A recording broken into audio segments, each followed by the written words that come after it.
আসসালামু আলাইকুম শিক্ষার্থী বন্ধুরা। আজকের টপিক হচ্ছে বাংলা দ্বিতীয় পত্র, যে তোমাদের সামনে ২ তারিখ পরীক্ষা, সেটার পাস মার্ক কত? পাস মার্ক কি ৩২-এ না ৩৩-এ?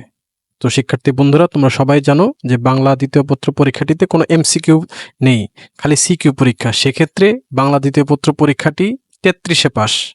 তোমরা আরেকবার শুনে রাখো, বাংলা দ্বিতীয় পত্র পরীক্ষায় তোমাদের ১০০-তে ৩৩ পেতে হবে, তাহলে তুমি পাস করবে। এবং চলে আসো বাংলা দ্বিতীয় পত্র পরীক্ষার মান বন্টনে। শিক্ষার্থী বন্ধুরা, তোমরা দেখতেই পাচ্ছ, এটা হচ্ছে বাংলা দ্বিতীয় পত্র এসএসসি এক্সাম ২০২৪-এর মান বন্টন। বাংলা উচ্চারণের নিয়ম ৫ মার্ক, বাংলা বানানের নিয়ম ৫ মার্ক, বাংলা ভাষার ব্যাকরণ শব্দ শ্রেণী ৫ মার্ক, এবং ইত্যাদি ইত্যাদি। তোমরা দেখতেই পাচ্ছ, এটা চাইলে তোমরা স্ক্রিনশট তুলে নিতে পারো। তোমরা যদি ভালো মার্ক পেতে চাও, অবশ্যই এই যে ঘরটি আছে, ব্যাকরণ যে অংশটুক, এখানে তোমাদের নিম্নে ২৫ পেতেই হবে, তাহলে তোমরা A+ পাবে।